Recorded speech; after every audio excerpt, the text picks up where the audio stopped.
자, 우리 하나님께서 여러분 모두에게 사랑과 평화를 가득히 부어주시기를 주님의 이름으로 축복합니다. 옛날에는요, 중국이나 이 한국에서는 국가의 관료들이 백성들 사이에 불려지는 노래들을 채집을 했다고 그래요.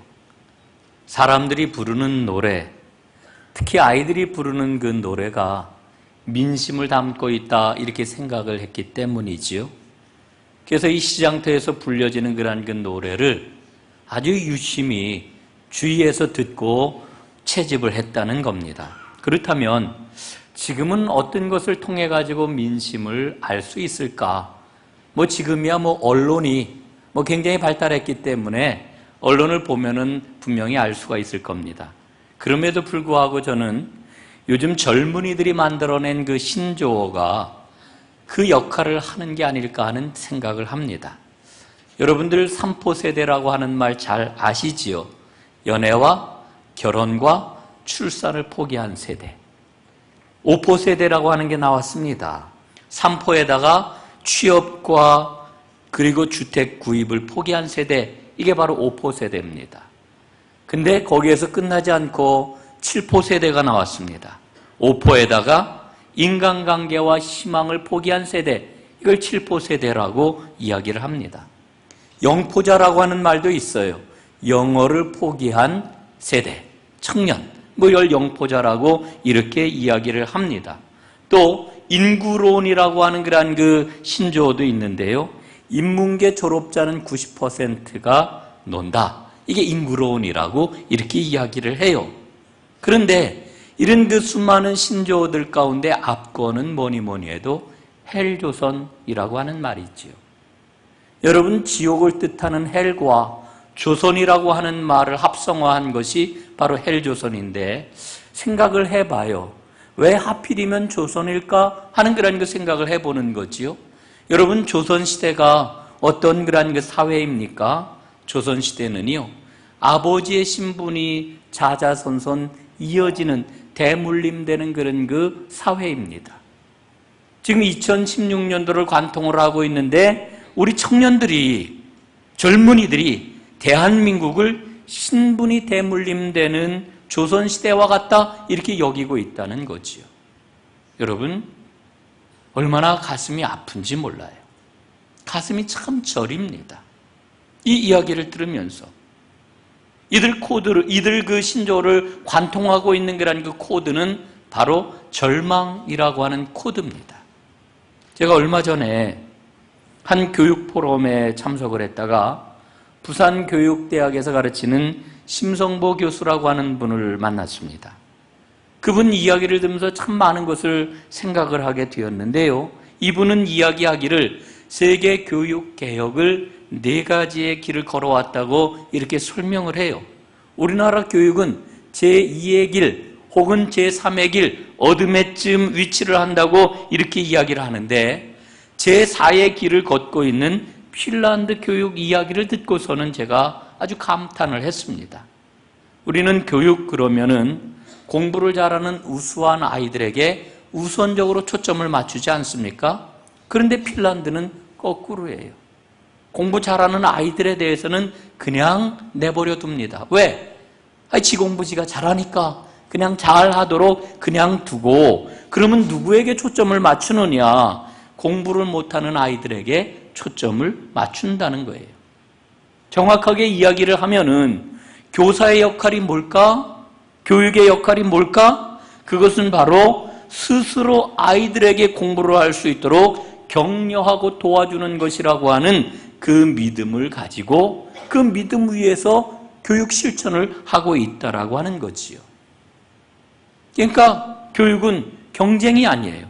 경쟁 중심의 교육이 아니라 공부를 잘하지 못하는 학생들도 다른 길을 찾을 수 있도록 도와주는 것이 교육이다. 이렇게 핀란드에서는 생각을 한다는 거지요. 시험을 치르는 이야기를 듣고서는 더욱더 깜짝 놀랐습니다. 우리는 다 똑같은 시험을 치르잖아요. 그런데 거기는 시험이 달라요. 공부 잘하는 아이들이 보는 시험, 그냥 중간쯤 하는 아이들이 보는 시험, 못하는 아이들이 보는 시험, 이게 제각각 다 달라요. 서열을 정하는 게 아니라 시험을 통해 가지고 성취도를 높여 준다라고 하는 거지요. 여러분, 이런 교육을 40년 동안 핀란드에서는 해왔다는 겁니다. 그런데요, 핀란드가 지금 세계 모든 나라 가운데에서 국가 경쟁력이 1위예요. 5년 연속 1위를 지금 달리고 있어요. 여러분, 놀랍지 않습니까? 그렇게 하면 안 될 것 같은데, 그런데 국가 경쟁력 1위라고 하는 거예요. 저는 이 핀란드 교육 실험 이야기를 들으면서 핀란드의 교육 실험이야말로 새로운 세상을 여는 창의로구나 하는 생각을 가졌어요.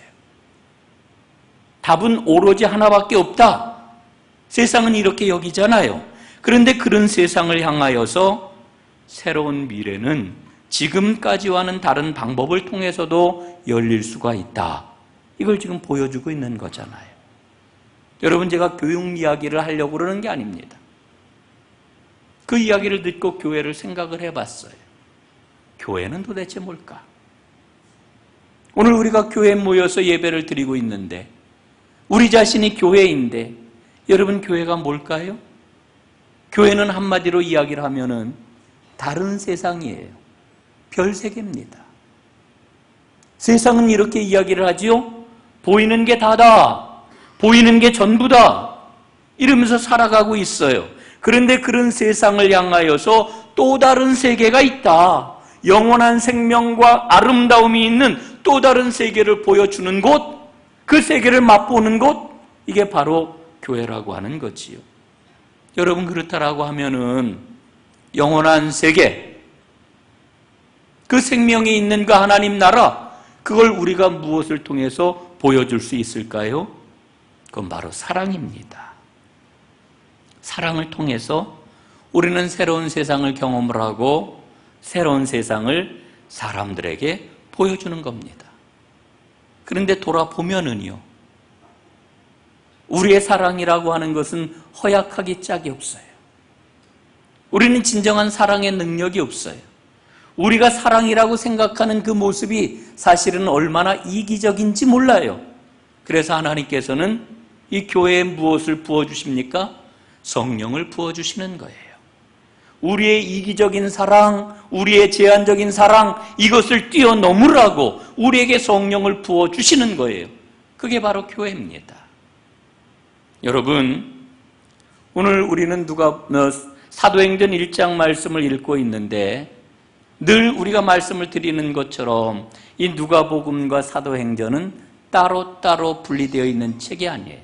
한 권의 책입니다. 우리가 한 권의 책이라고 하는 이런 생각을 가지고 오늘 말씀을 보게 될 것 같으면은, 이 누가복음은 인간의 몸을 입고 오신 예수님께서 이 땅에 계실 때 시작하셨던 일이 뭐냐, 이걸 우리에게 일러주고 있어요. 사도행전은 그럼 뭐겠습니까? 교회를 가리켜 우리가 예수님의 몸이라고 그러잖아요. 예수님의 몸인 교회를 통해서 예수님께서 계속하시는 일이 뭐냐, 이걸 보여주는 이야기, 이게 바로 사도행전에 기록이 되어 있는 이야기인 것이지요.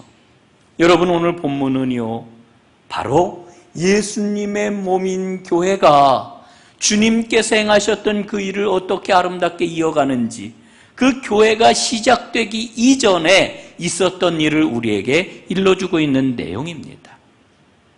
그래서 오늘 본문을 잘 살펴보는 것이 굉장히 중요해요. 여러분, 하나님께서는 오늘도 새로운 세계를 사람들에게 보여주시기를 원하십니다. 그게 교회를 세우신 까닭이에요. 그 일을 잘 감당하기 위해서는 우리가 하나님이 기뻐하시는 온전한 교회가 되어야 하는데, 그러기 위해서는 오늘 성경에 나와 있는 이 120명의 성도들이 가졌던 그 믿음이 무엇인지 이걸 잘 살펴보는 게 필요합니다. 여러분, 처음 성도 이 120명, 이들은 진정 무엇을 믿었을까요? 오늘 세 가지를 살펴보려고 합니다. 첫 번째는 그들은 서로 믿었다라고 하는 겁니다. 여러분, 오늘 본문은 이렇게 시작이 돼요.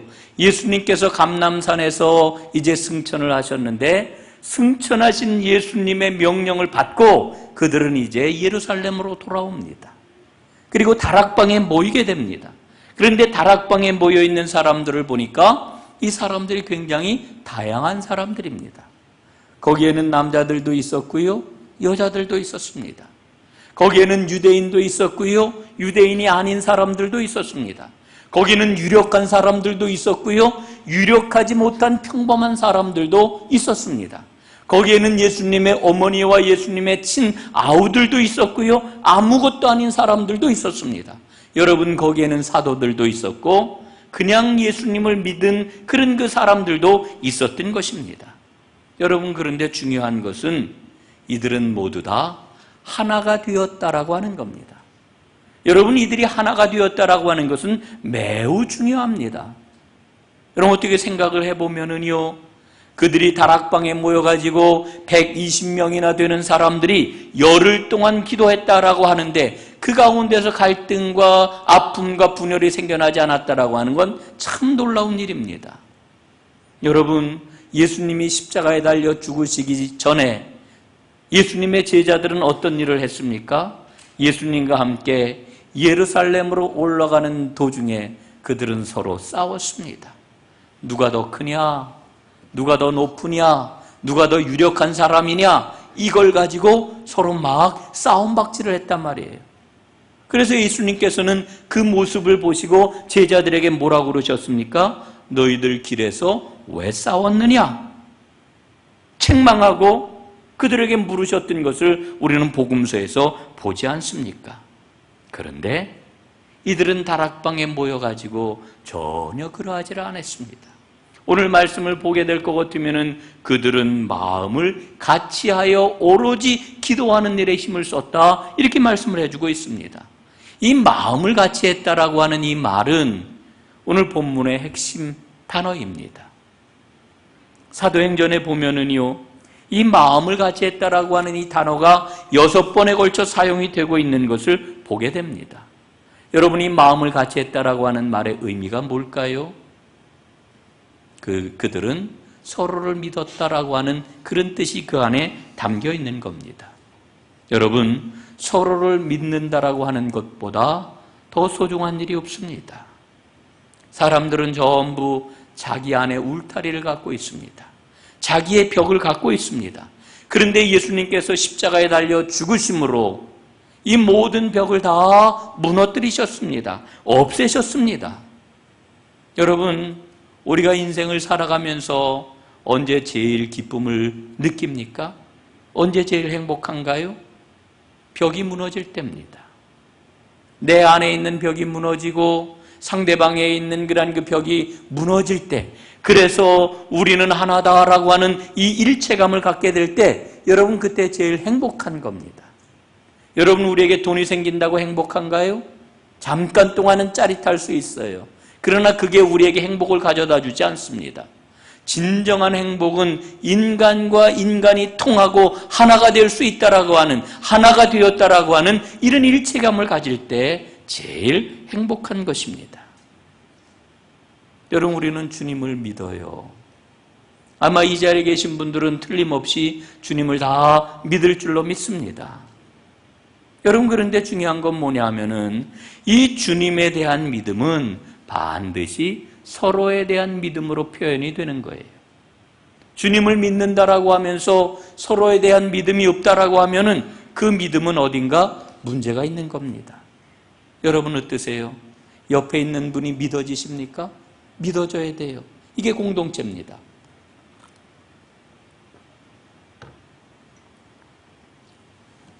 오늘 우리 믿음 생활의 큰 문제는 주님을 향한 믿음의 고백이 부족한 데서 오는 게 아닙니다. 서로에 대한 믿음, 그 신뢰가 형성되지 않는 데서 와지는 것, 이게 제일 큰 문제라고 하는 거지요. 여러분, 오늘 한국 사회의 가장 큰 문제가 뭘까요? 신뢰가 상실됐다는 데 있어요. 우리 사회는요, 어떻게 보면 불신사회인 것 같아요. 믿지를 않아요. 정치인들을 믿지 않고요, 기업가를 믿지 않고요, 직장에서 상사를 믿지 않고요, 함께 일하는 동료들을 믿지를 않아요. 이거 참 심각한 겁니다. 예? 한 나라가 제대로 설 수 있느냐 없느냐, 그것은 믿음에 의해서 좌우가 되는 겁니다. 어느 공동체든지 어느 사회이든지 신의와 신뢰의 수준이 공동체의 수준이고 역량이라고 하는 겁니다. 여러분, 그런 의미에서 본다라고 하면은 우리 전농교회의 역량이 어느 정도 되는지 저는 참 궁금해요. 여러분, 우리 전농교회가 하나님 앞에 제대로 쓰임받는 공동체가 되기를 소원하신다라고 하면은 서로를 믿으시기를 바랍니다. 믿어야 합니다. 예? 믿어야 해요. 여러분, 믿는다라고 하는 것은 이런 겁니다. 우리 목사님, 참 좋은 목사님. 제가 앞에 서가지고 이런 이야기를 하는 게 참 굉장히 부끄러운 그런 그 이야기인데, 뭐 믿는다라고 그러는 게 그런 거예요. 이를테면은 우리 장로님 정말 훌륭한 장로님. 여러분, 이게 믿는 거예요. 여러분, 우리 권사님을 믿어야 하고 우리 속장님들을 믿어야 합니다. 옆에 앉아있는 그 권사님, 옆에 앉아있는 그 성도님, 우리는 서로 믿는 존재가 되어야 하는 거지요. 여러분, 이렇게 서로 믿는 공동체가 주님 앞에 제대로 쓰임받고 하나님의 능력을 나타내는 공동체가 될 줄로 믿습니다. 서로를 믿는 공동체가 꼭 될 수 있기를 주님의 이름으로 축원합니다. 두 번째로 이 120명의 성도들은 기도를 믿었습니다. 여러분, 기도를 믿으시나요? 기도를 믿느냐 이렇게 제가 물어보면은요, 참 말이 이상하다. 여러분, 전철역에서 종종 보면은 요즘은 별로 못 보겠습니다만 한창 기승을 부리던 때가 있어요. 도를 믿으십니까? 이런 사람이 있었는데 요즘은 잘 못 보겠더군요. 여러분, 기도를 믿으세요? 저는 기도를 믿습니다. 기도의 능력을 믿습니다. 믿음의 기도는 역사한다라고 하는 사실을 저는 분명히 믿습니다. 여러분, 믿음의 능력은 다른 말로 바꾸어서 이야기를 하면은 기도의 능력인 것입니다. 여러분, 능력 있는 삶을 살기를 원하신다라고 하면은 늘 기도해야 합니다. 여러분, 하나님께서는 우리에게 기도라고 하는 통로를 통해 가지고 하나님의 능력을 부어주십니다. 기도만큼 당연한 일이 어디에 있겠습니까? 그래서 우리는 늘 기도해야 되겠다 이렇게 마음을 먹잖아요. 여러분, 올해 우리 전농교회 표어가 무엇입니까? 예수 잘 믿는 사람들 전농교회 공동체입니다. 예수 잘 믿는 사람들 첫 번째 실천 방안이 뭐냐면 매일 기도하는 사람이에요. 새벽에 기도하고 12시에 기도하고 저녁에 기도하고 언제 어디서든지 끊임없이 기도로 우리의 인생을 하나님께 맡기고 나아가겠다. 이게 예수 잘 믿는 사람이라고 하는 말의 의미잖아요. 여러분들도 새해 시작하시면서 꼭 기도하는 삶을 살아야 되겠다. 이렇게 마음을 먹었을 거예요. 그런데 여러분 어떻습니까? 기도하며 살아가고 계신가요? 마음을 먹었지만은 그 기도가 잘 안 돼요. 여러분, 그런데 이 사도행전 말씀을 보면은요, 온통 기도 이야기로 가득한 것을 우리는 보게 됩니다. 스데반은 돌 맞아 죽으면서도 기도를 했습니다. 베드로와 요한은 사마리아인들을 위해서 기도했습니다. 여러분, 사울은 예수님을 만난 후에 기도를 했고요. 베드로가 도르가를 살릴 때에도 기도를 했던 것을 보게 됩니다. 여러분, 이방인 고넬료가 하나님 앞에 간절히 기도함으로 복음이 전하는 길이 열렸던 것을 우리는 알고 있습니다. 베드로가 감옥에 갇혔을 때에 교회 성도들이 했던 일이 무엇입니까? 기도하는 일이었습니다. 여러분, 안디옥 교회에서는 처음으로 선교사를 파송하게 될 때 이제 바나바와 바울을 놓고 간절히 금식하며 기도하는 가운데 바나바와 바울을 파송하지 않았습니까? 여러분, 이 모든 기록들을 보면서 우리는 분명히 발견을 합니다. 하나님의 백성이 기도할 때에 하나님의 놀라운 능력이 일어나게 된다 하는 것을 발견하는 거지요. 사랑하는 여러분, 오늘 우리 삶 가운데도 하나님의 놀라운 능력이 일어날 수 있습니다. 우리가 전심으로 기도할 때에 그 놀라운 일이 일어날 수가 있게 되는 거지요. 오늘 14절 말씀해 보니까 이렇게 우리에게 일러주고 있지 않습니까? 마음을 같이하여 오로지 기도에 힘쓰더라. 여러분, 오늘 이 말씀을 보면은 이들이 하나님 앞에 연합된 기도를 드렸구나 하는 사실을 우리는 깨닫게 되는 거지요. 여러분, 오늘 이들이 전혀 기도에 힘썼다라고 하는 말씀을 통해서 하나님은 우리에게 두 가지를 깨닫게 하십니다. 그 두 가지가 뭐냐? 첫째, 하나님의 방법은 기도라고 하는 겁니다. 여러분, 오늘 우리에게 정말 부족한 게 무엇일까요? 그건 바로 기도입니다. 우리가 기도에 집중하게 될 때 하나님의 마음을 알게 되고 하나님의 방법을 찾게 될 것입니다. 또 하나는요, 합심 기도의 위력을 발견을 하게 되는 겁니다. 저는 기도는 항상 두 가지가 병행되어야 된다고 생각을 합니다. 하나는 골방 기도고 또 하나는 합심 기도입니다. 여러분, 골방 기도라고 하는 것은 무엇일까요? 하나님 앞에 깊은 사귐의 기도를 갖는 겁니다. 하나님과 인격적인 그런 그 사귐을 갖는 겁니다. 더 깊은 은혜와 영적인 세계로 들어가는 것, 이게 바로 골방 기도입니다. 이 골방 기도의 영성과 합심 기도의 그런 그 능력이 만나지게 될 때 하나님의 놀라운 역사가 일어나게 되는 거지요. 여러분, 하나님 앞에 골방 기도의 영성을 가지시기를 바랍니다. 그러나 개별적인 기도로 끝내지 마시고 함께 합심해서 기도하는 가운데 하나님의 놀라운 역사를 이루어내는 하나님의 사람들이 꼭 될 수 있기를 주님의 이름으로 축복합니다. 여러분, 그리고 또 한 가지 우리가 살펴봐야 될 것은 오늘 이 120명의 성도들이 드렸던 기도는 끈기 있는 기도였다라고 하는 거지요. 여러분, 끈기 있는 기도는 누가 드릴 수 있을까요? 응답에 대한 확신을 가진 사람이 드릴 수가 있어요. 여러분, 우리의 기도가요, 시작은 했는데 계속되지 못하는 이유가 어디에 있을까요? 응답에 대한 확신이 없기 때문에 그래요. 오늘 성경에 보면은 이들이 열흘 동안이나 기도했다라고 하는 사실을 우리가 알게 되는데, 여러분, 열흘 동안 기도하는 일이 이게 쉬운 일이 아닙니다. 정말 어려운 일이지요. 그러나 이들은 열흘 동안 오로지 기도에 힘썼습니다. 왜?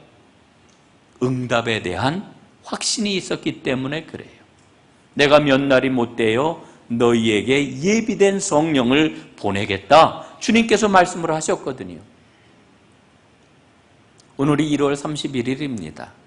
이제 오늘이 지나가고 나면은요, 내일부터 우리는 새해가 시작된 지 얼마 안 됐네, 이런 말 이제 못하죠. 1월이 다 지나갔는데, 여러분, 1월 달에 이제 어느 곳에서나 할애를 많이 해요. 신년 할애회. 우리 그 서울연회도 신년 할애를 1월 초에 가졌는데, 그때 한 감독님이 이런 말씀을 하셨다고 그래요. 우리 그리스도인의 삶 가운데 삶을 보면은 이상한 일이 있습니다. 기도하면 우연한 일이 생기고 기도를 안 하면 우연한 일이 생기지를 않습니다.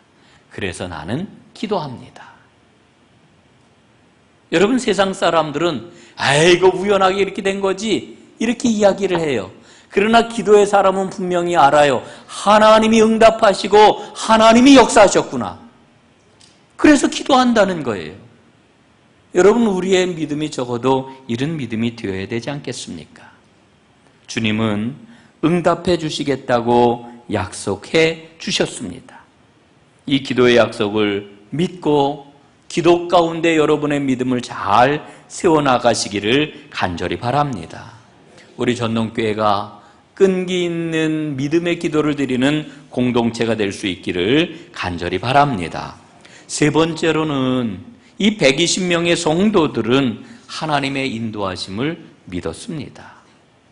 자, 여러분, 교회가 시작되기 전에 우리 하나님께서는요, 지금 뭐를 채우시게 하는 거 아니 12사도의 숫자를 채우게 하십니다. 오늘 말씀을 보면은요, 베드로가 기도하는 가운데 일어나서 이야기를 해요. 12사도 가운데 한 자리가 비었다. 가룟 유다는 주님을 배반하고 주님을 팔아넘기는 자가 되어 결국은 그 자리가 비고 말았다. 그 자리를 채워야 된다라고 하는 이런 이야기를 하지요. 여러분이 12이라고 하는 숫자는 하나님의 완전 숫자입니다.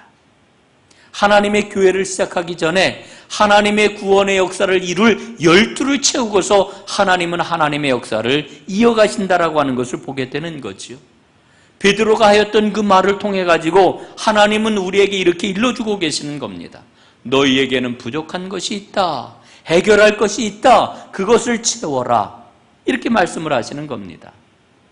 여러분, 이 이야기를 듣고 이 120명의 성도들은 하나님의 인도하심을 분명히 믿었습니다. 그래서 새로운 사도를 세우기로 다 마음을 먹고 순종을 합니다. 그리고 하나님 앞에 기도를 하지요. 요셉과 마띠아 가운데서 주님께서 택하시는 사람이 누구입니까? 봉사와 사도의 직무를 대신할 자가 누구인지 우리에게 알게 하옵소서. 기도를 한 다음에 제비를 뽑아요. 그래서 마띠아를 뽑게 되지요.